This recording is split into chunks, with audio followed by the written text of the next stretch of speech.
దేవుని వాక్యాన్ని శ్రద్ధగా విందాం. ఈ 2024 సంవత్సరం అంతా ప్రభు తన కృపాక్షేమములు మన వెంట దయచేశాడు. కృతజ్ఞతగా జీవిద్దాం. చేసిన మేలు మరవకుండా ఉండేదే కృతజ్ఞత అంటే. దావీదు రాజయ్యుండి కూడా, నా ప్రాణమా యెహోవాను సన్నుతించుము. ఆయన చేసిన ఉపకారములలో దేనిని మరొకమన్నాడా? కొన్ని మర్చిపోయి కొన్ని అన్నా. మన వాళ్ళు కృతజ్ఞత అంటే దానికి విలువ లేకుండా చేసినారు. దీనికి కూడా ప్రార్థన చేయాలా, దీనికి కూడా కృతజ్ఞత చెల్లించాలంటారు. అక్కడనే మనం తప్పిపోయేది. మనం సజీవుడి లెక్కలో ఉన్నామంటే ఈనాడు మందికి వచ్చి ఆయన కృప లేకపోతే ఈ సంవత్సరం ఇప్పుడు రాలిపోయే వాళ్ళం. ఎంతమంది రాలిపోలే, ఆయన కృప. మన రాకపోకరులో తోడుగా ఉన్నాడు. ఆయన సంవత్సరం అంతా పోషించినాడు, ఆరోగ్యం దయచేసినాడు. ప్రతిదీ కృతజ్ఞత కలిగి జీవించాలి. సోదరి రాణి మనతో సహవాసం చేస్తూ సంఘములో సోదరుల మధ్య చక్కటి పరిచయం చేసేది. అయితే భర్త కడపలో ఉద్యోగం చేస్తున్నాడు రాముడు. భర్త పులివెందు నుండి కడపకు వెళ్ళి రావాలంటే ప్రయాణించిన కష్టంగా ఉంది. దాన్ని బట్టి ఈరోజు వారు సాయంకాలం కుటుంబంగా కడప వెళ్తున్నారు. నాకైతే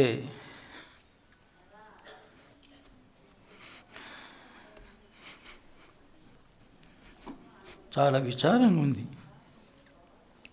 ఎందుకంటే నమ్మకస్తుడు కావాలి సంఘంలో. నమ్మకస్తురాలు, విధేయురాలు. నమ్మకస్తుల కోసం ప్రభు వెదుగుతున్నాడు. ఆయన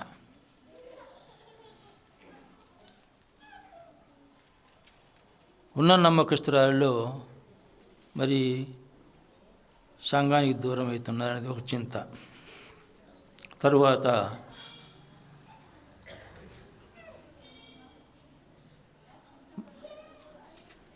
సంఘంలో రెండవ తరం వారిని చూద్దాం అనుకుంటే ఎవరు కనిపించడంలే.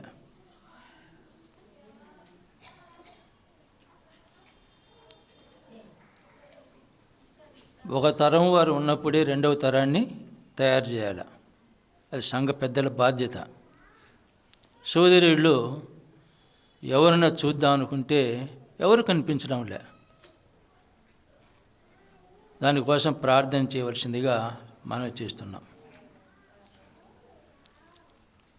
ఎల్లకాలం ఒకరే సంఘ బాధ్యత చూడకూడదు. అసలు రెండవ తరం అనేది అవసరం. మనం ఉండగానే రెండవ తరానికి తర్ఫీదు ఇవ్వాలా, మరి బాధ్యతలు నేర్పాలా, బాధ్యతలు అప్పగించాలి. అది వాక్యక్రమం. అయితే ఎక్కువ స్థానిక సంఘాలలో వారు మంచాల పడ్డా వాళ్ళే చేయాలి. వాళ్ళు పోయిన తర్వాత సంఘం ఏమవుతుంది? చిన్నాభిన్నమైపోతుంది. ఆ దుస్థితి సంఘానికి జరగకూడదు.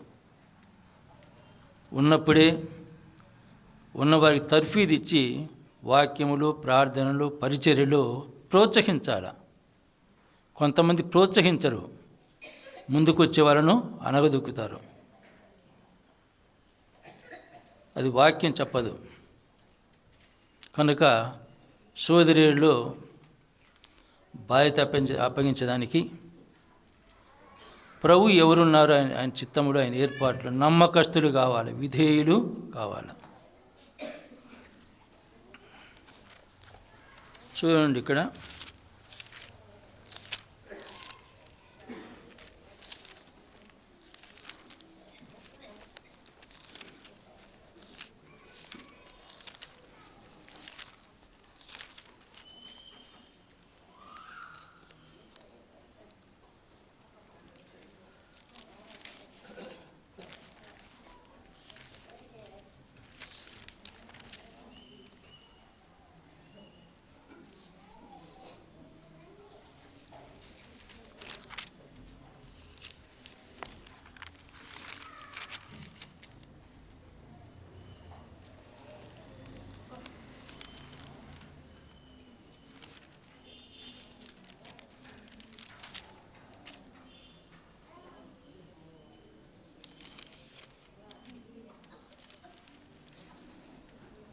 తిమోతి రాసిన 2వ పత్రిక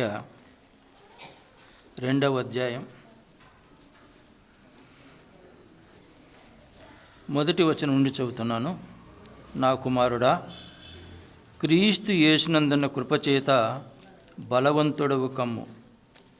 నీవు అనేక సాక్షులెదుట నా వలన వినిన సంగతులను ఇతరులకును బోధించుటకు సామర్థ్యం గల నమ్మకమైన మనుషులకు అప్పగింపుమనింది. నీవు ఏమి నేర్చుకున్నావో ఆ సంగతులను తోటి వారికి బోధించడానికి ఎవరికి అప్పగించమన్నాడు? ఎవరికంటే వారికి అప్పగించమనిలే. ఇది సంఘం, దేవుని జయం గల దేవుని సంఘం. సంఘంలో సీనియారిటీ జూనియారిటీ అటు ఏముండవు. కొంతమంది తెలియక నేను ఎప్పటి నుంచో ఉంటే ఏం లాభం? ఇవాళ మేలు కలుగుతుంది సంఘానికి ఏమన్నా? నమ్మకస్తురాలుగా ఉన్నావా, నమ్మకస్తులు ఉన్నావా? అవి ప్రయోజనం లేదు. ఎవరికి అప్పగించమన్నాడు? నువ్వు నేర్చుకున్న సంగతులను సామర్థ్యం ఉండాలి. ముందు సామర్థ్యం కంటే ముందు నమ్మకత్వం అవసరం. మొదటిది నమ్మకస్తులు, రెండవది సామర్థ్యం. అలాంటి సహోదరులను ప్రభు మన సంఘాన్ని చూపించినట్లుగా భారంగా ప్రార్థన చేయవలసిందిగా మనవి చేస్తున్నాం. సోదరి రాణి సంఘానికి వచ్చినప్పుడు ఎంతో నమ్మకస్తురాలు. వాళ్ళ అమ్మ కూడా చాలా ప్రేమగల మనిషి, విధేయరాలు. నాకు ఈ ఊరికి వచ్చినప్పటి నుంచి కూడా వాళ్ళమ్మ బాగా పరిచయం, ప్రేమ. ఆమె బేతేలు చర్చికి వచ్చింది, అక్కడనే బాప్తిని తీసుకుంది, సంఘ సహవాసంలో ఉండేది. ఆమె పాలిటెక్నిక్ కాలేజీలో పనిచేసేది, నేనేమో డిగ్రీ కాలేజీలో పనిచేసేవాడిని. రాని మా దగ్గర చదువుకుంది, డిగ్రీ BA. విధేయరాలు, నమ్మకస్తురాలు. అయితే పరిస్థితిని బట్టి మరి కడపకు ఈరోజు వెళ్తున్నారు. మరి ఎక్కడున్నా మనం వారి కోసం ప్రార్థన చేయవలసిన బాధ్యత సంఘం మీద ఉంది. ప్రార్థించవలసిందిగా మనవి చేస్తున్నాం. ఈరోజు మన అంశం దేవుని పిలుపు. ఎవరికి?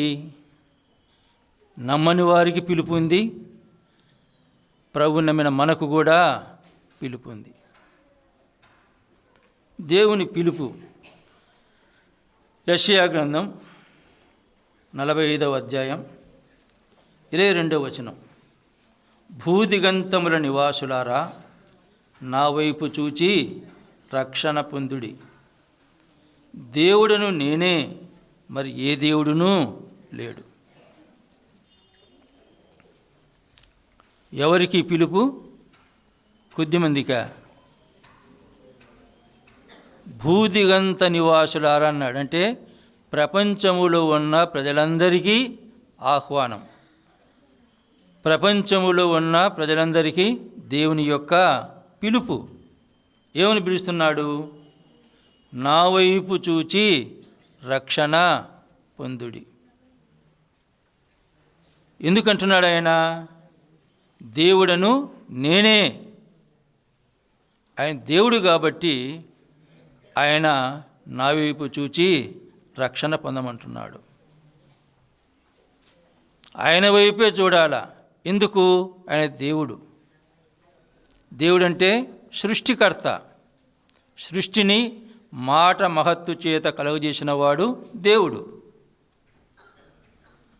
యుగాయుగములకు సజీవైన వాడు దేవుడు. సృష్టిని కలుగజేస్తేనే సరిపోదు, కలుగజేసిన సృష్టిని నిర్వహించేవాడే దేవుడు. ఆయన సర్వ నిర్వాహకుడు, సర్వాధికారి. ఈ కలుగజేసిన సృష్టి మీద నిర్వాహకుడే కాదు, ఆయన అధికారి. అట్టి దేవుడు ఏమంటున్నాడంటే, నా వైపు చూచి రక్షణ పొందుడి అంటున్నాడు. రక్షణ అంటే నన్ను రక్షించుంటే అర్థం ఏమిటి? ఆపద నుండి కాపాడమని. ఏ ఆపదలో ఉన్నా మనం? మానవాళి ఏ ఆపదలు ఉంది? అగ్నిగుండములో పడటానికి సిద్ధంగా ఉన్నారు. అగ్గిపుల్ల పొరపాటున తగులితేనే బగ బగ బగ బగ అంటది. మరి అగ్నిగుండంలో పడితే ఎలా ఉంటారు చెప్పండి? అది ఒకరోజు కాదు, యుగములు అగ్నిగుండములో యాతన పడాల. అగ్నిగుండములో పడకుండా ఉండాలంటే ఏం చెప్తున్నాడు ఆయన? సృష్టికర్త, సర్వాధికారి నా వైపు చూడమన్నాడు. ఆయన వైపే చూడాలి. ఎందుకు చూడాలి ఆయన వైపు? ఆయన సృష్టికర్త. నేనే మిమ్మును కలుగజేసిన వాడను. ఆయన మనల్ని కలుగజేసినాడే కాబట్టి అందువల్ల ఆయనకి ఇష్టం లేదు అగ్నిగుండానికి పోవడం. మన పిల్లలు, మన కన్న పిల్లలు పొరపాటున చెయ్యి దెబ్బతగి ఏదైనా కానీ ఎవరు ఎక్కువ బాధపడతారు? పిల్లల కంటే కన్న తల్లి తండ్రి బాధ. వాళ్ళకి చీరుగితే మన ఒళ్ళంతా హూనమైనట్టే బాధపడి ఏడుస్తాం. మరి ఆ పరమ తండ్రి తాను కలుగజేసిన ఈ మానవాళి అగ్నిగుండానికి పోయేదానికి ఏమాత్రమూ ఇష్టం లేక ఆయన బతిమలాడుతున్నాడు. ఏమంటున్నాడు? భూదిగంత నివాసులారా నా వైపు చూచి రక్షణ పొందిడి అన్నాడు. రక్షణ అంటే కాపుదల, భద్రత, శిక్ష నుండి తొలగిపోవడమే రక్షణ. అగ్నిగుండములో పడకుండా కాపాడటమే రక్షణ. పాపక్షమాపణ పొందాల, అదే రక్షణ. పాపములు క్షమించడానికి ఎవరికి అధికారం ఉంది? ఒక యేసుక్రీస్తు ప్రభువుకి అధికారం ఉంది, ఎవరికీ లేదు. పాపములను క్షమించడానికి అధికారం ఆయనకు ఒక్కనికి మాత్రమే ఉంది. అందువల్ల నా వైపు చూచి పాపక్షమాపణ పొందమని అంటున్నాడు. ఎఫ్సీ రాసిన పత్రిక 1వ అధ్యాయం 7వ వచనం చూడండి. ఎఫ్సీ రాసిన పత్రిక 1వ అధ్యాయం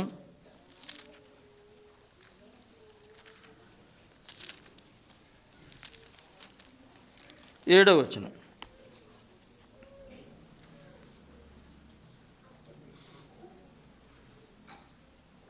దేవుని కృపా మహదేశ్వరుని బట్టి ఆ ప్రియుని యందు ఆయన రక్తం వలన మనకు విమోచనము, అనగా మన అపరాధములకు క్షమాపణ మనకు కలిగి ఉన్నది.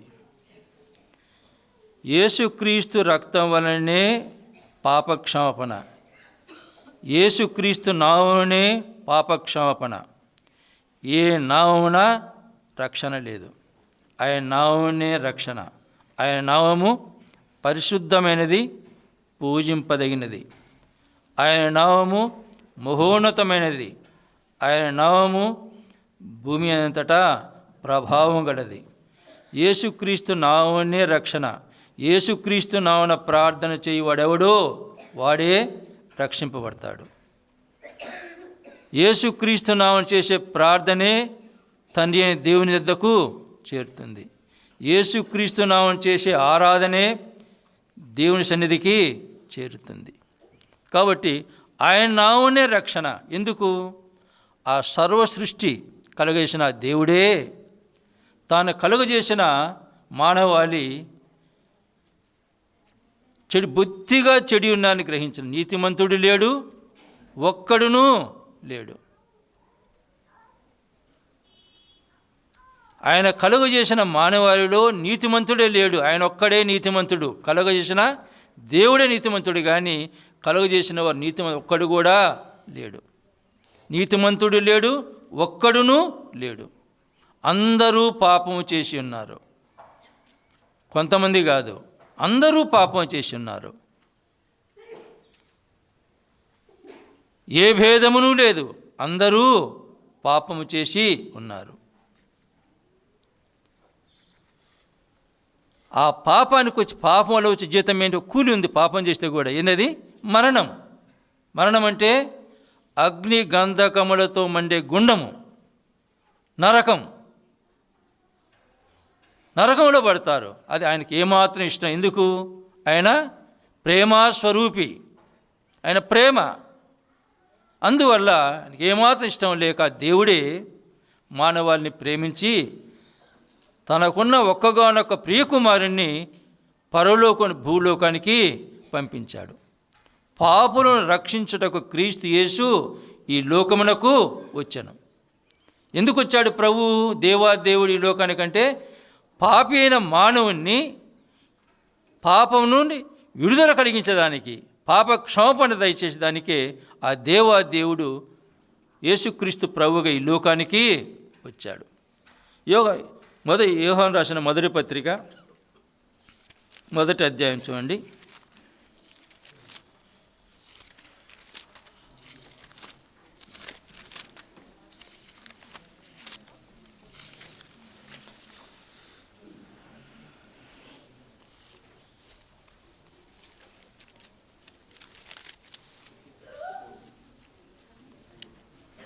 నాలుగవ అధ్యాయం 10వ వచనం. మనము దేవుని ప్రేమించితమని కాదు, తానే మనల్ని ప్రేమించి మన పాపములకు ప్రాయశ్చిత్తమైన తన కుమారుని పంపెను. ఎందుకు పంపించాడు లోకానికి కుమారుణ్ణి? మన పాపముల నిమిత్తం, మన పాపములకు ప్రాయశ్చిత్తం చేసేదానికి. పాపం చేసింది ఎవరు? మనము. ప్రాయశ్చిత్తం ఎవరు? యేసుక్రీస్తు ప్రభు. మన పాపములను పరిహరించే నిమిత్తము, మన పాపాలను క్షమించే నిమిత్తము ఆయన కుమారుణ్ణి ఈ లోకానికి పంపించాడు. 3వ అధ్యాయం 16వ వచనం అక్కడనే. ఆయన మన పాప నిమిత్తము తన ప్రాణము పెట్టెను. ఎవరి నిమిత్తం ప్రాణం పెట్టారు? ఆయన మన పాప నిమిత్తం ప్రాణం పెట్టాడు. ఎలా పెట్టాడు? ఒకేసారి ప్రాణం పోయిందా? లేదు. మన పాప నిమిత్తమై ఆయన కుమారుడు కలువరి శిలువకు అప్పగించబడ్డాడు. ఆ కలువరి శిలువలో మనం చేసిన పాపముల కోసం ఘోరాతి ఘోరమైన శిక్షను అనుభవించాడు. దేవుని కృప వలన ఆయన ప్రతి మనిషిని కొరకు మరణాన్ని అనుభవించినాడు. ఎక్కడుంది ఆ మాట? హెబ్రీ రాసిన పత్రిక 2వ అధ్యాయం 9వ వచనం ఉంది. దేవుని కృప వలన ఆయన ప్రతి మనిషిని కొరకు మరణాన్ని అనుభవించాడు.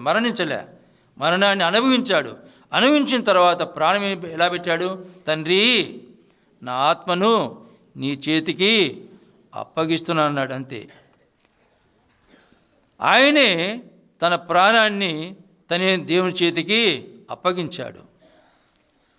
ప్రాణం పెట్టే అధికారం ఉంది, ప్రాణం తీసుకునే అధికారం ఆయనకు ఉంది. సర్వాధికారి అయిన దేవుడు, యుగాయుగములకు సజీవుడు ఆయన. మరణము లేనివాడు దేవుడు, మరణం ఉన్నవాడు దేవుడు కాదు. ఒక కాలములో ఉండి మరొక కాలం లేనివాడు దేవుడు కాదు. అన్ని కాలములలో ఒకే రీతిగా ఉన్నవాడు దేవుడు. సజీవుడైన వాడు దేవుడు, మరణము లేనివాడు దేవుడు. మరణము లేదు, అందువలనే తన ప్రాణాన్ని తనే దేవుని చేతికి అప్పగించాడు. అప్పగించముందు ఏం చెప్పాడు? తండ్రి, వీరేమి చేయుచున్నారో వీరు ఎరుగరు, వీరిని క్షమించుడు అని చెప్పి తన ప్రేమ, తన క్షమాగుణాన్ని కనపరిచాడు. అలాంటి వారే దేవుడు. దుష్ట శిక్షణ, శిష్ట రక్షణ కాదు. మన ప్రభువు దుష్టులను రక్షించడానికి వచ్చాడు. ఆయన పాపిని ప్రేమిస్తాడు, పాపాన్ని ద్వేషిస్తాడు. మన పాపాన్ని తీసివేయడానికే ఆ ప్రభు ఈ లోకానికి వచ్చాడు. ఎందుకు వచ్చాడు? మన పాపం తీసివేసేదానికి వచ్చాడు. కాబట్టి మన పాపను పరిహరించడం కోసం బలిగా అప్పగించబడ్డాడు. మనం చేతులతో చేసిన పాపముల కోసం ఆయన చేతులలో చీరలు కొట్టబడ్డాయి. మనం నడచి కాళ్ళతో చేసిన పాపముల కోసం ఆయన కాళ్ళలో మేకులు కొట్టబడ్డాయి. మన హృదయంతో చేసిన నీచ తలంపుల కోసం ప్రక్కలో బల్లెపోటు పొడుబడింది. శిరస్సుతో చేసిన పాపమును శిరస్సు మీద ముళ్ళ కిరీటము కొట్టబడింది. ఘోరాతి ఘోర శిక్షను అనుభవించాడు. తండ్రి దేవునికి ఆయన ప్రియకుమారుడు నలుగు కొట్టబడట ఇష్టం. తన కుమారుని ప్రేమించడం వల్ల లోక మానవాళి నశించిపోయేదానికి ఇష్టం లేదు. లోక మానవాళిని ప్రేమించాడు. దేవుడు లోకమును ఎంతో ప్రేమించను. ఆ ప్రేమకు హద్దులు లేవు. అందువలనే తన ప్రియకుమారుణ్ణి మానవాళిని పాపని పరిహరించడం కోసం యేసుక్రీస్తు ప్రభుని ఈ లోకానికి పంపించాడు. పంపిన ప్రభు తండ్రి యొక్క చిత్తాన్ని సంపూర్ణంగా నెరవేర్చాడు. ఎక్కడ? కలువరిలో. మనం ఎందుకు ఈ ఉదయం చేరువచ్చాము? నన్ను జ్ఞాపకం చేసుకున్నట్టకై దీనిని చేయుడి. మనం వచ్చిన దేశం కోసం యేసుక్రీస్తు ప్రభువును జ్ఞాపకం చేసుకోవడానికే వచ్చాం. అంటే యేసుక్రీస్తు ప్రభు ఎవరో ఎరగాల. మనం ముందు ఆయన ఎవరో ఎరగాల. ఆయన సర్వాధికారి దేవుడని ఎరగాల. ఆయన ప్రేమ స్వరూపిణి ఎరగాల. ఆయన మహోన్నతుడని చెప్పి ఎరగాల. తరువాత ఆ దేవుడే ఈ లోకానికి వచ్చాడు. దేనికోసం? మన పాపములను పరిహరించవచ్చాయని చెప్పి ఎరగాల. వచ్చిన ప్రభు తన చిత్తాన్ని సంపూర్ణంగా నెరవేర్చాలని చెప్పి ఎరగాల. ఇవన్నీ జ్ఞాపకం చేసుకోవాలి. ఆయన మహోన్నతుడని, ప్రేమ స్వరూపిణి, కలువరిలో చేసే త్యాగాన్ని, ఇవన్నీ జ్ఞాపకం చేసుకునేదే ఆరాధన. మిగిలిన విషయాలు ఆరాధన కాదు. కనుక ప్రభు మన పాప నిమిత్తం ఈ లోకానికి వచ్చాడు. మన పాపముల కోసం ఘోరాతి ఘోరం శిక్షను అనుభవించాడు, మరణించాడు. మరణించే ముందు తండ్రి, వీరేమి చేయుచున్నారో వీరు ఎరుగరు, వీరిని క్షమించుడి అని తన ప్రేమను, క్షమాగుణాన్ని కుమ్మరించాడు. అందువలనే ఘోరాతి ఘోర పాపం మనం కూడా ఆయన విశ్వాసం ఉంచడం ద్వారా పాపక్షమాపణ పొందాం. మన మంచివారిని కాదు, మన నీతిని బట్టి కాదు, మన క్రియలను బట్టి కాదు, కేవలం ప్రభువైన యేసుక్రీస్తునందు విశ్వాసం ఉంచడం ద్వారానే ఆయన కృప వల్ల పాపక్షమాపణ పొందాం అనే విషయాన్ని మనం గ్రహించవలసిన వారికి ఉన్నాం. ఇప్పటికైనా యేసుక్రీస్తు ప్రభు ఎరుక ఊరక నామకార్థంగా మందిరానికి రావడం పోతే దానివల్ల నీ పాపాలు క్షమించబడవు. మందిరానికి వచ్చిన నీవు యేసుక్రీస్తు ప్రభుని ఎరగాల. ఎరిగినప్పుడే నీకు పశ్చాత్తాపం కలుగుతుంది. పశ్చాత్తాపం కలిగితే ఏం చేస్తావు?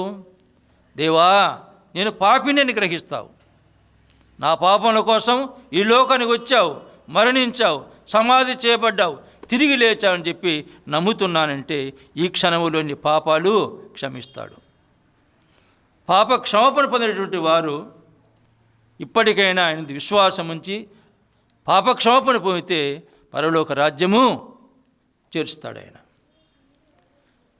యోహాను సువార్త 14వ అధ్యాయం 6వ వచనంలో ఏముంది? నేనే మార్గమును, సత్యమును, జీవమునై ఉన్నాను, నా ద్వారా తప్ప తండ్రి ఎవడు రాడు. దేవుని సన్నిధికి వెళ్ళాలంటే ఆయనే మార్గం, వేరే మార్గమే లేదు.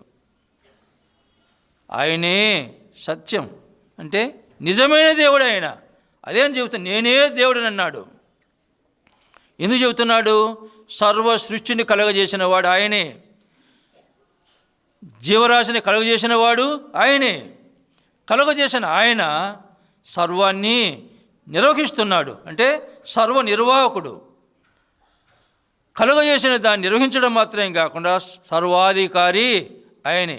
ఆయన సర్వాధికారి దేవుడై ఉండి నిరంతరము స్తోత్రార్హుడు ఆయన. అందువల్ల నా వైపు చూచి రక్షణ పొందండి అన్నాడు. ఎవరి వైపు చూసిన రక్షణ లేదు, ఎవరి వైపు చూసిన బూడిద తప్పక ఏమీ మిగలదు. అంటే అర్థం ఏంటి? బూడిదైపోతావు. ఎవరి వైపు చూసినా అగ్నిగుండంలో బూడిద కూడా కావు, నువ్వు అట్నే ఉంటుంది. ఆత్మ యాతన పడుతుంది, శరీరం మట్టిలో కలిసిపోతుంది, కానీ ఆత్మ ఎక్కడికి పోతుంది? అగ్నిగుండములు పడవేయబడుతుంది. ఒకరోజు కాదు, 2 రోజులు కాదు, యుగాయుగములు. నమ్మిన వారు యుగాయుగములు దేవుని ముఖాన్ని దర్శిస్తూ, స్తుతిస్తూ, ఆరాధిస్తూ, సంతోషిస్తూ ఉంటారు. పరలోకములో చేరాలంటే ఆయనే మార్గం, ఆయనే సత్యం, ఆయనే జీవము. ఆయన జీవం గల దేవుడు, జీవము లేనివాడు కాదు, జీవం గల దేవుడు. అందువల్ల నేనే మార్గమును, సత్యమును, జీవమునై ఉన్న నా ద్వారా తప్ప, యేసుక్రీస్తు ద్వారా తప్ప పరలోకములో మోక్షములో చేరడానికి అవకాశమే లేదు. కనుక ఆయన విశ్వాసం ఉంచి రక్షణ పొందవలసిందిగా మనం వచ్చేసి, ఇది దేవుని యొక్క ఆహ్వానం. తరువాత నమ్మిన వారికి కూడా పిలుపు ఉంది. ఇది నమ్మని వారి పిలుపు. ఏది? భూదిగంత నివాసులారా నా వైపు చూచి రక్షణ పొందుడి అన్నాడు. మత్తయి సువార్త 11వ అధ్యాయం 8వ వచనంలో ఏముంది? ప్రయాసపడి భారం మోసుకొనుచున్న సమస్త జనులారా నా యొద్దకు రండి, నేను మీకు విశ్రాంతిని కలగజేస్తానన్నాడు. ఆయన వైపు చూస్తేనే సరిపోదు. ఏం చేయాలి? చూసిన వారు నా యొద్దకు రండి. ఎవరు రావాలంట? ప్రయాసపడి భారం మోసుకుంటున్నవారు. ఏ భారం? పాపభారం. ఎవరైతే పాపభారాన్ని మోసుకుంటున్నారో వారందరూ సమస్త మానవాళి పాపాన్ని మోసుకుంటున్నారు. నా వైపు చూడటమే కాదు, చూసిన వారు ఎక్కడికి రావాలా? ఆయన వద్దకు రావాలా. నేను ఇప్పుడు ఇక్కడ నిలబడి ఏం చెబుతాను? దేవుని వద్దకు రండి, అప్పుడు ఆయన మీ వద్దకు వచ్చును. చూస్తే మందిరాన్ని చూసుకుంటా పోతే సరిపోదు. ఏం చేయాలా? లోపలికి రావాలా. లోపలికి వస్తే ఏముంటుంది? దేవుని మాటలు ఉంటాయి, దేవుని ఆరాధన ఉంటుంది, దేవుని సన్నిధిలో చేసే ప్రార్థన ఉంటుంది. నువ్వు బయట చూసుకుంటే పోతే ఏం తెలుస్తుంది? ఏమీ తెలియదు. ఆయన వైపు చూసిన వారు ఆయన వద్దకు రావాలా. ప్రయాసపడి భారం మోసుకొనుచున్న సమస్త జనులారా నా యొద్దకు రండి అంటున్నాడు. ఎందుకు? యోహాను సువార్తలో ఏముంది? 1వ అధ్యాయం 8వ వచనంలో, లోకపాపమును మోసుకొని పోవు దేవుని గొర్రెపిల్ల. ఆయన ఎందుకు వచ్చాడు ఈ లోకానికి? మన పాప భారాన్ని మోసుకొని పోయేదానికి వచ్చాడు ఆయన. మనమేమంటే వల్ల ఆయన కుమారుడు లోక మానవాళి పాపాన్ని మోసుకొని పోవడానికి ఈ లోకానికి వచ్చాడు. ఆయన మోసుకొని పోతే మన మీద భారం ఉండదు. మన భారాన్ని మన మీద వేసుకుంటే భారం ఉంటుంది. ఆయన వచ్చిందే మన పాపాన్ని మోసేదానికే. అందువలన కలువరిలో ఘోరాతి ఘోరమైన శిక్షను, మరణాన్ని అనుభవించాడు. కాబట్టి ఆయన వైపు చూడాలా, ఆయన వద్దకు రావాలా. వచ్చి ఏం చేయాలా? ప్రభువా నేను పాపిని అని గ్రహించాలి. ముందు నా కోసం ఈ లోకానికి వచ్చావు, మరణించావు, సమాధి చేయబడ్డావు, తిరిగి లేచని నమ్ముతున్నానంటే ఈ క్షణంలోనే పాపాన్ని క్షమించే దేవుడిగా ఉన్నాడు. కనుక ఆయన యొక్క పిలుపును, ఆయన ఆహ్వానాన్ని మన్నించి ఈ క్షణములోనైనా దేవుని సన్నిధిలోని పాపాలు ఒప్పుకొని విడిచిపెడితే ఆయన పాపాన్ని క్షమించే దేవుడుగా ఉన్నాడు. ఇది ప్రభు నమ్మని వారికి దేవుని యొక్క పిలుపు. నమ్మిన మనకు, పాపక్షమాపణ పొందిన మనకు కూడా ఆయన పిలుస్తున్నాడు. దేనికి పిలుస్తున్నాడు ఆయన? నమ్మిన వారిని పరిశుద్ధులుగా ఉండాలని పిలుస్తున్నాడు. పరిశుద్ధులు చేశాడు. పరిశుద్ధులుగా ఉండాలనే ఆయన కోరిక. రెండవది, ఆయనతో సహవాసము చేయాలనే ఆయన యొక్క కోరిక. లోకము నుండి ఎక్కడున్నా మనం? లోకములో ఉన్నాము. లోకంలో ఉన్న మనము పాపక్షమాపణ పొందాం. ప్రత్యేకంగా ఉండాలి, ఆయనతో సహవాసము చేయాలి, లోకము నుండి వేరై ఉండాలని. అంతేకాదు ప్రభువును వెంబడించే వారముగా ఉండాలి, ప్రత్యేకంగా ఉండాలి. మనము సజీవంగా దేవునికి సమర్పించుకునే వారముగా ఉండాలి. విశ్వాసములో సంపూర్ణంగా ఉండాలి. ప్రభువునందు స్థిరులుగా ఉండాలి. ఎంతవరకు? ఈ బుందిలో ప్రాణం పోయేంత వరకు, ప్రభువు వచ్చేంత వరకు ప్రభువులు ఎలా ఉండాలా? స్థిరంగా ఉండాలా. అది ఆయన కోరిక. నమ్మినామంటేనే సరిపోదు. ఎందుకు ఈ వారకుడికలు ఇన్ని? ప్రభువులో ఇన్ని ఉంటేనే ప్రభువులో జీవించడం కష్టంగా ఉంది. ఇవేం లేకపోతే మళ్ళా లోకములో కలిసిపోతాం. కలిసిపోకుండా ఉండాలనే ఇవన్నీ. ఎప్పుడు ఎందుకు పిలిచాడంటే పరిశుద్ధులుగా ఉండాలనే పిలిచాడు. కొరింథీయులకు రాసిన మొదటి పత్రిక 1వ అధ్యాయం 2వ వచనం. ఆయన ఎందుకు పిలిచాడు మనల్ని? వారినేమో నమ్మలేదు కాబట్టి నా వైపు చూసి నా యొద్దకు వచ్చి రక్షణ పొందమన్నాడు. నమ్మిన మనల్ని ఏమని పిలుస్తున్నాడు ఆయన? కొరింథీలో ఉన్న దేవుని సంఘమునకు, అనగా క్రీస్తు యేసునందు పరిశుద్ధపరచబడిన వారై పరిశుద్ధులుగా ఉండటకు పిలువబడిన వారు. ఎందుకు పిలిచాడు మన ఆయన? పరిశుద్ధులుగా ఉండటానికే పిలిచాడు ఆయన. మనం ఎందుకు రక్షించుకున్నాడు? పరిశుద్ధులుగా ఉండటానికే. అపవిత్రులైన మనలను పరిశుద్ధులుగా చేశాడు. చేసిన మనము పరిశుద్ధులుగా ఉండాలని ఆయన పిలుపు. పరిశుద్ధులుగా ఉండటకు పిలువబడిన వారే సంఘం. సంఘం అందరూ కాదు, ఇక్కడ ఉన్నవారంతా సంఘం కాదు. ఎవరు సంఘం? పరిశుద్ధులుగా ఉండటకు పిలువబడిన వారు. అంటే యేసుక్రీస్తు పావన రక్తము చేత ప్రతి పాపమును ఎవరైతే కడుగబడ్డారో వారే సంఘం. పాపక్షమాపణ పొందని వారు సంఘము కాదు. ఆయన విశ్వాసం ఉంచిన వారే సంఘం. కనుక ప్రభువుని నమ్మిన మనము ఎందుకు పిలిచాడు ఆయన? ఎందుకు రక్షించుకున్నాడు ఆయన? పరిశుద్ధులుగా ఉండటానికే పిలిచినాడు ఆయన. అది మన పిలుపు. పరిశుద్ధులుగా ఉండాలనే ఆయన యొక్క పిలుపు. ఎఫెసీయులకు రాసిన పత్రిక 1వ అధ్యాయం 6వ వచనం.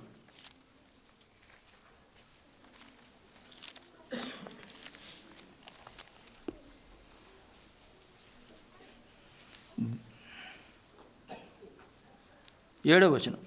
దేవుని కృపా మహదేశ్వరుని బట్టి కాదులే 6వ వచనం. ఎట్లనగా తన ప్రియుని యందు తాను ఉచితముగా మనకు అనుగ్రహించిన తన కృపా మహిమకు కీర్తి కలుగునట్లు తన చిత్త ప్రకారమైన దయా సంకల్పము చొప్పున యేసుక్రీస్తు ద్వారా తనకు కుమారులుగా స్వీకరించుటకై మనను ముందుగా తన కోసం నిర్ణయించుకొని మనము తన ఎదుట పరిశుద్ధులమును నిర్దోషములై ఉండవలనే ఆయన ఏర్పాటు చేసుకున్నాడు. ఎందుకైనా పరిశుద్ధులుగా ఉండాలి. ఎలా ఉండాలట? ఆయన ఎదుట ఎలా ఉండాలట? పరిశుద్ధులంగా ఉండాల. ఏ దోషము లేని వారిగా ఉండాలనే ఆయన మనల్ని పిలుచుకొని రక్షించుకున్నాడు. ఎందుకు మనల్ని పిలుచుకొని రక్షించాడంటే దేవుని ఎదుట దోషము లేని వారుగా పరిశుద్ధులుగా ఉండాలని ఆయన మనల్ని పిలుచుకున్నాడు. పేతురు రాసిన మొదటి పత్రిక 1వ అధ్యాయం 16వ వచనం. నేను పరిశుద్ధున్న ప్రకారం మీరును సమస్త ప్రవర్తన అంతటి యందు పరిశుద్ధులుగా ఉండేడు. మన దేవుడు మరి రక్షించిన ప్రభు ఎవరు? పరిశుద్ధుడు. కనుక ఆయన పరిశుద్ధున్న ప్రకారం మనం కూడా సమస్త ప్రవర్తన అంతటి యందు పరిశుద్ధులంగా ఉండాలి. కొంత ప్రవర్తనే కాదు, సమస్త ప్రవర్తన అంతటి యందు పరిశుద్ధులుగా ఉండాలని ఆయన మనను పిలుచుకున్నాడు, రక్షించుకున్నాడు. పాపి అయిన మానవుడు పరిశుద్ధుడిగా ఉండాలని ఆయన మనలను పిలుచుకున్నాడు. తెసలోనికి రాసిన మొదటి పత్రిక 4వ అధ్యాయం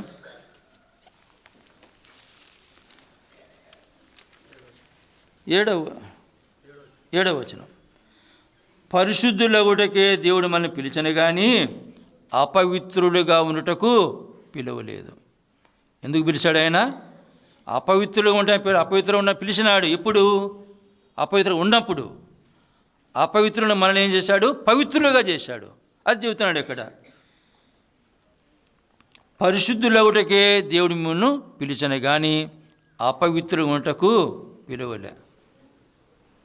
ఆయన పావన రక్తం వచ్చే కడుగుబడిన మనము పరిశుద్ధులుగానే ఉండాలి కానీ అపవిత్రత జోలికి పోకుండా ఉండాలని చెప్పి అంటున్నాడు. హెబ్రీ రాసిన పత్రిక 12వ అధ్యాయం 14వ వచనంలో ఏముంది? పరిశుద్ధత లేకుండా దేవుణ్ణి చూడలేడు. నువ్వు దేవుని సన్నిధికి పోవాలన్నా, దేవుని చూడాలంటే ఏం కదా? పరిశుద్ధత అనేది అవసరం. ఆ పరిశుద్ధత, ఆయన పరిశుద్ధుడు, మనం కూడా ఆయన ఎదుట ఎలా ఉండాలా? దోషం లేని వారిగా, పాపం లేని వారిగా ఉండాలి. తర్వాత రెండవది ఏంటి? ఏం చేయాలా?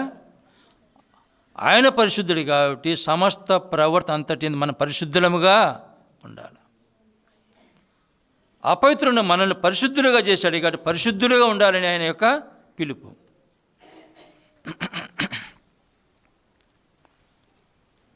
తరువాత పరిశుద్ధత లేకుండా దేవుణ్ణి చూడలేం. కాబట్టి ఏం చేయాలి? మనము పరిశుద్ధులుగానే జీవించాలి.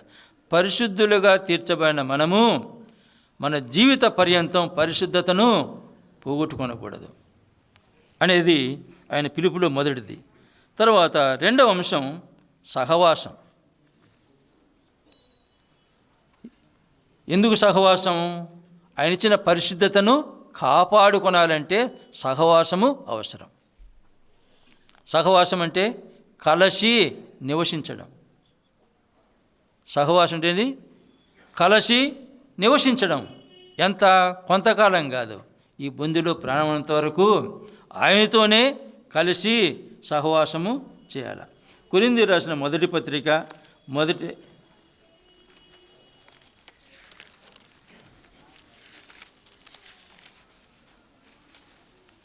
9వ వచనం, 1వ అధ్యాయం 9వ వచనం. మన ప్రభువైన యేసుక్రీస్తును తన కుమారుని సహవాసమునకు మిమ్మును పిలిచిన దేవుడు నమ్మదగినవాడు. ఎవరు పిలుస్తున్న సహవాసం చేయమని? ఎవరు పిలిచేది? ఆయన దేవుడే. ఎవరు ఆ దేవుడు? నమ్మదగిన దేవుడు. ఆయన అపనమ్మకస్తుడు కాదు. ఆయన మనం అపనమ్మకస్తులం. ఆ నమ్మదగిన దేవుడే తన కుమారునితో సహవాసం చేయడానికే మనల్ని పిలిచాడు.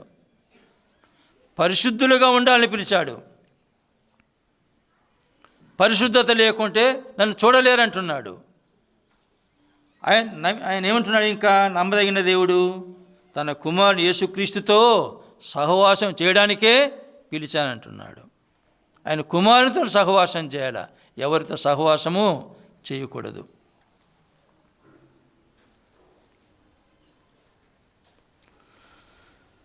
యోహాను రాసిన మొదటి పత్రిక 1వ అధ్యాయం 3వ వచనం.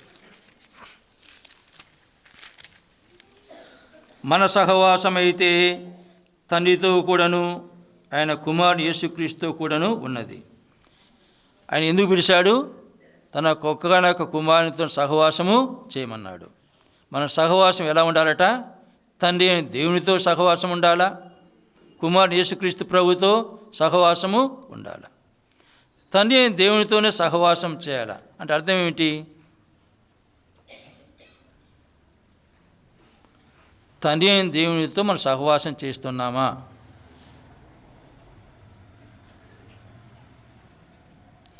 నీకు రక్షణ కలగాలంటే ఏం చేయాలా? యేసుక్రీస్తు నామమున ప్రార్థన చేయువాడెవడు వానికి రక్షణ. ఎవరు ప్రార్థన చేస్తుంటారో వారే ప్రభు దేవునితో సహవాసం చేసినట్టు. ఎవరు దేవుని ఆరాధిస్తూ స్తుతిస్తూ ప్రార్థన చేస్తుంటారో అదే దేవునితో సహవాసం చేయడం అంటే. దేవునితో సహవాసం చేయడం అంటే నిత్యము ఎడతెగక పట్టుదల కలిగి దేవుని ఆరాధిస్తూ ప్రార్థన చేయడమే తనే దేవునితో సహవాసం చేయడం. కుమారుని యేసుక్రీస్తుతో సహవాసం అంటే అనునిత్యము దేవుని వాక్యం చదవడము, వినడమే యేసుక్రీస్తు ప్రభువుతో సహవాసం చేయడం. నిత్యము ప్రార్థన ఆరాధనలో ఉండటమే దేవునితో సహవాసం చేయడం. నిత్యము వాక్యం చదువుకుంటూ దేవుని మాట వినడమే కుమారుని యేసుక్రీస్తుతో సహవాసం. ఈ సహవాసం కలిగి ఉంటే మనం అపవిత్రం అవుతామా? ఈ లోక మాలిన్యము అంటుతుందా? ఈ లోక కల్మషము అంటుతుందా? ఈ లోక అపవిత్రత అంటుతుందా? అంటదు. ఎందుకు అంటుతుంది మనల్ని? ఆయన కోరిన రీతిగా దేవునితో సహవాసం చేయడం అంటే దేవునితో ఎక్కువ ఆయన ప్రార్థనలు గడపడంలే. కుమారునితో సహవాసం చేయడం లే, ఎక్కువసేపు వాక్యం వినడం లే, ఎక్కువసేపు వాక్యాన్ని చదవడం లే. అందువలనే ఈ లోక అపవిత్రతకు మనం లోనవుతున్నాం. ఆయన వాక్యం మన హృదయంలో సమృద్ధిగా ఉన్నట్లయితే ఏ పాపం మనలను ఏలదు. పాపం ఏలుతుందంటే దానికి కారణం మన హృదయం నిండా దేవుని వాక్యము లేదు. ఎందుకు లేదు? చదవడంలే, వినడంలే దేవుని మాటలు.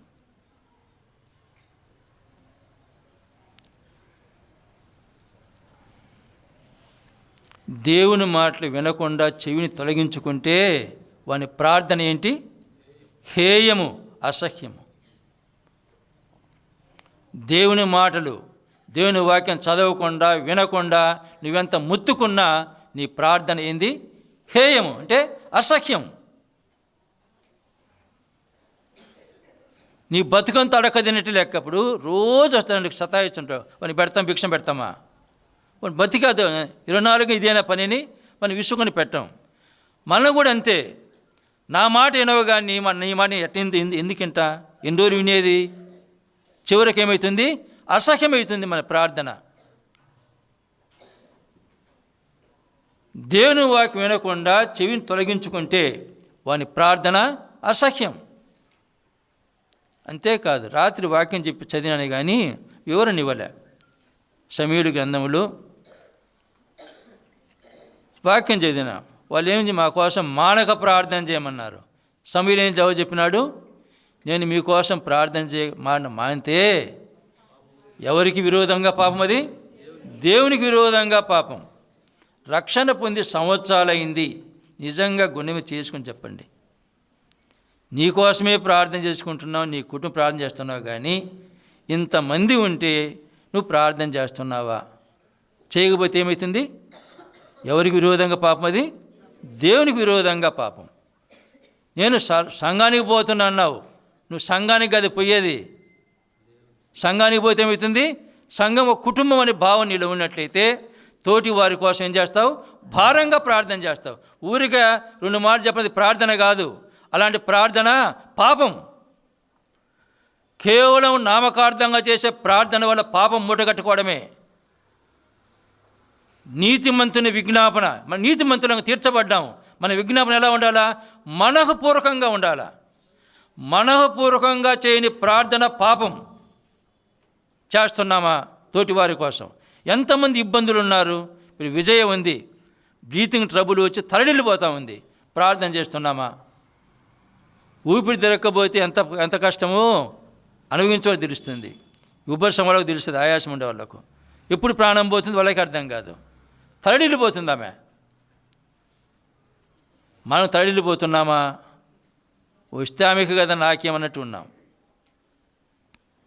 తోటి వారి విషయాలు భారంగా ఉన్నప్పుడు మరొక కన్నీటితో భారంగా మనఃపూర్వకంగా ప్రార్థన చేస్తే ఆ ప్రార్థనకు జవాబు వస్తుంది. ఆ ప్రార్థన బలంగా ఉంటుంది.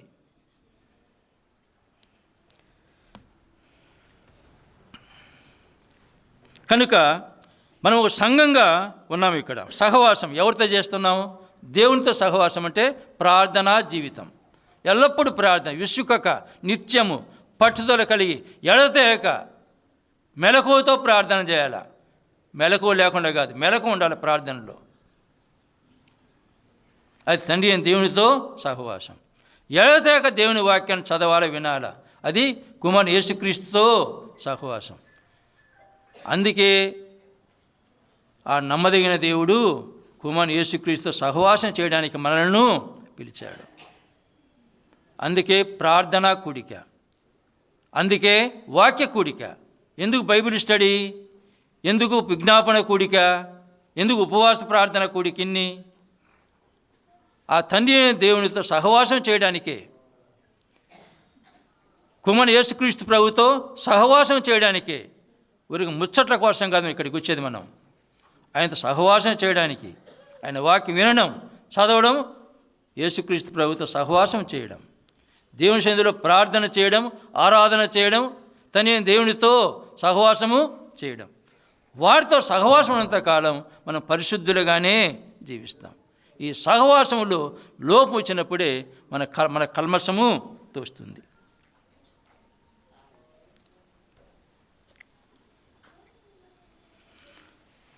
27వ కీర్తన చూద్దాం. 27వ కీర్తన.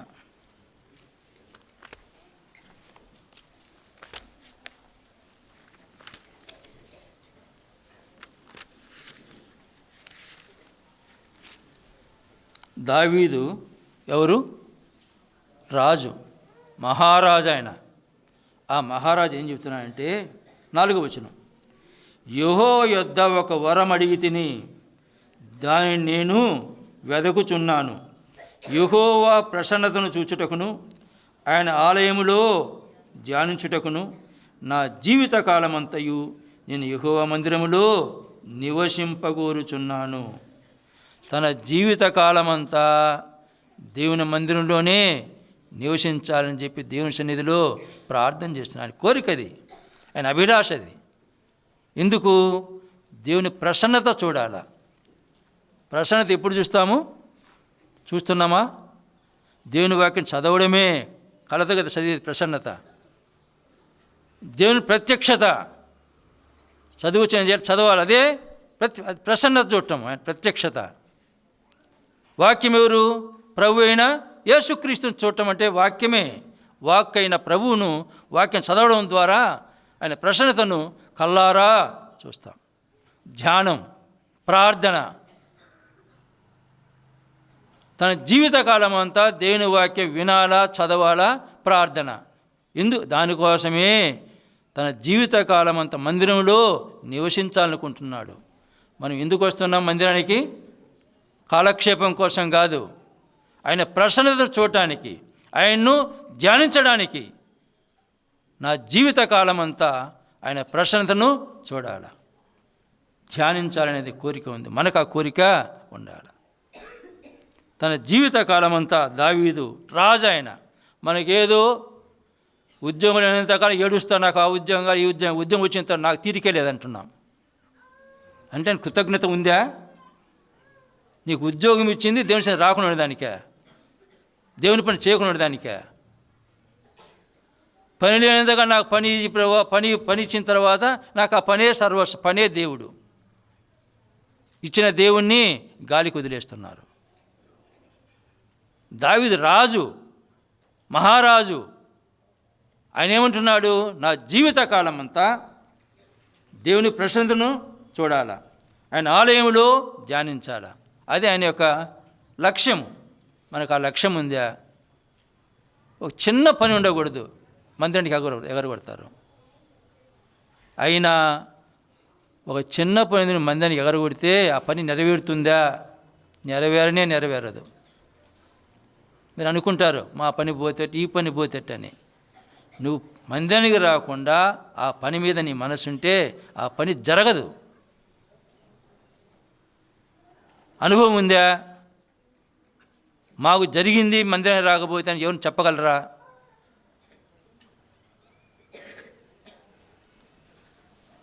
కనుక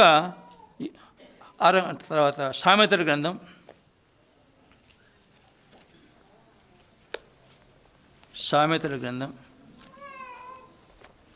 8వ అధ్యాయం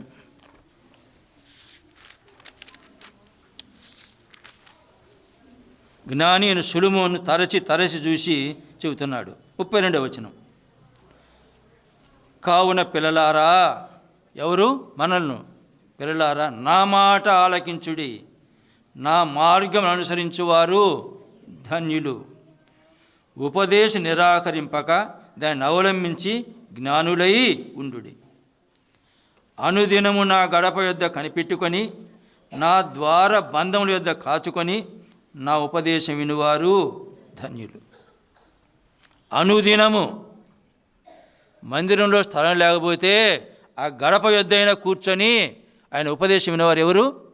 ధన్యులంటే ఆశీర్వదించబడిన వారు. యెహోవా ఆశీర్వాదం ఎలాంటిది? ఆయన ఆశీర్వాదం ఎన్నటెన్నటికీ ఉంటుంది. మన ఆశీర్వాదం మందిరం దాటి లోపలిని పోతుంది. ఇది ఈ పెదవులతో అమ్మ బాగుంటామంటాం, లోపల ఏముంటుంది? బాగుందా? మన బుద్ధులు పనికిమాలినాయి. దేవుని బుద్ధి అలాంటిది కాదు.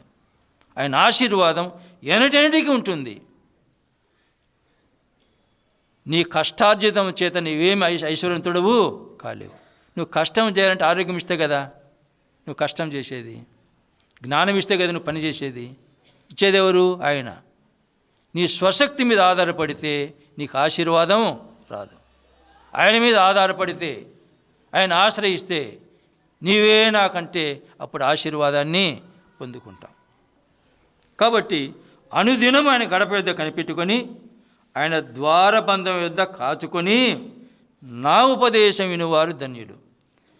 అనుదినము నా గడప యొద్ద కనిపెట్టుకోనాలి అంటే అర్థం ఏంటంటే, ఎప్పుడు దేవుని సన్నిధికి పోవాలా, ఎప్పుడు దేవుని వాక్యం చదువుకోవాలా, ఎప్పుడు దేవుని మాట వినాలా, ఎప్పుడు దేవుని ఆరాధించాలా, ఎప్పుడు దేవుని సన్నిధిలో ప్రార్థన, అది కాచుకోవడం అంటే. అయితే మనం ఏం చేస్తున్నాం? ప్రభు 9 అయింది ఆరాధనకు, ఎదురు చూస్తున్నాడు, ఇంకా రాలేదే, ఇంకా రాలేదే, ఇంకా ఎవరు కాచుకుంటున్నారు? ప్రభు మన కోసం కాచుకుంటున్నాడు. ఎవరు కాచుకోవాలా? మనం కాచుకోవాలి ఆయన కోసం. మనకి ఏదైనా పని పడితే పెద్దవాళ్ళ దగ్గరికి ముందు పోతామా వెనకపోతామా? ముందే పోయి ఆ గోడంబడి కూర్చొని కనిపెట్టుకు ఇప్పుడు వస్తాడని అయితే దేవుడిని ఎంత నిర్లక్ష్యం మనకు. కనిపెట్టుకోవాలా, ఎప్పుడు దేవుని సన్నిధికి పోవాలా, ఎప్పుడు దేవుని మాట వినాలా, ఎప్పుడు దేవుని ఆరాధించాలా. దేవుని ఆరాధించాలి నీ మనసులో ఉంటే, ఇంతమంది ఉన్నారు, ఎంతమంది ఆరాధిస్తున్నారు చెప్పండి? మనము ఆరాధనకు ప్రాధాన్యత ఇస్తున్నాం. కొన్ని సంఘాలలో 2-3 చేస్తేనే బల విరుస్తారు, అవకాశం ఇవ్వరు. చాలమ్మని వచ్చింది వారు ఆరాధన కోసం, దానికోసం వచ్చాం కాబట్టి ఎంతమంది చేసినా ఇక్కడ అవకాశం ఉంది. అవకాశం ఉండి కూడా ఆయన ఆరాధించలేకపోతున్నారు. దానికి కారణం దేవుని ఆరాధించిన మనసు లేదు. నా రక్షణకై నీకు స్తోత్రం అని చెప్పేదానికి కూడా లేదు. దావీదు రాజా ఏం చెబుతున్నాడు? నా ప్రాణమా యెహోవాను సన్నుతించుము, ఆయన చేసి ఉపకారం దేనిని మరవకున్నాడు. దేనిని మరవద్దంటే మనం రక్షణనే మర్చిపోతున్నాం. ఆ రక్షణ లేకపోతే ఎక్కడుంది? అగ్నిగుండమే.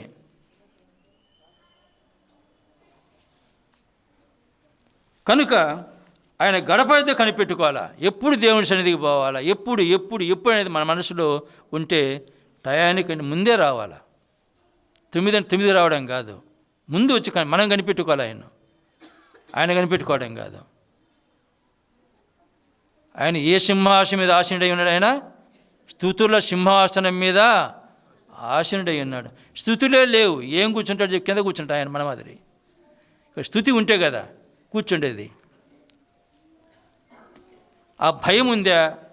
రక్షణ పొంది సంవత్సరాలైనా ఏమాత్రం లేదు. రక్షణ పొందిన ఇప్పుడు కూడా ఆయన పిలుస్తున్నాడు, భూదిగంత నివాసులారా నా వైపు చూచి నా యొద్దకు వచ్చి పాపక్షమాపణ పొందమంటున్నాడు. రక్షణ పొందిన ఇప్పటికైనా ఆయన వైపు చూడండి, ఆయన యొద్దకు రండి. వచ్చిన వారు ఏం చేయాలా? నేను పాపిని, నా పాపల కోసం వచ్చావు, నా పాపను మరణించావు, సమాధి తిరగ లేచావని ప్రార్థన చేస్తే అప్పుడే నీకు పాపక్షమాపణ కలుగుతుంది. రక్షణ పొందిన మనలను ఆయన కుమారుని యేసుక్రీస్తుతో సహవాసం చేయడానికి ఆ నమ్మదగిన దేవుడు పిలిచాడు. ఆయన సన్నిధిలో నమ్మిన మనము నిర్దోషులుగా ఉండాలని, పరిశుద్ధులుగా ఉండాలని పిలిచాడు. ఆయన పరిశుద్ధుడు కాబట్టి మనం కూడా సమస్త ప్రవర్తన అంతటి యందు పరిశుద్ధులుగా ఉండటానికే పిలిచాడు. అపవిత్రులు ఉండటానికి ఆయన పిలువ లేదు. నమ్మిన వారు ఇంకేం చేయాలట? రెండవది ఆయనతో సహవాసం. ఆయన చెబుతున్నాడు, కుమారుడు యేసుక్రీస్తు ప్రభుతోనే సహవాసం చేయమంటున్నాడు ఆయన. అంటే దేవుని మాటలు, వాక్యం చదువుకోవడం ఆయన కుమారుడు సహవాసం అంటే, ఆయన మాటలు వినడం. తండ్రితో సహవాసం అంటే ప్రార్థన, ఆరాధన. ఇది ఉంటే ఏమవుతుంది? మనకు అపవిత్రత అంటదు. కనుక ఆ రకంగా ముందుకు సాగుదాం.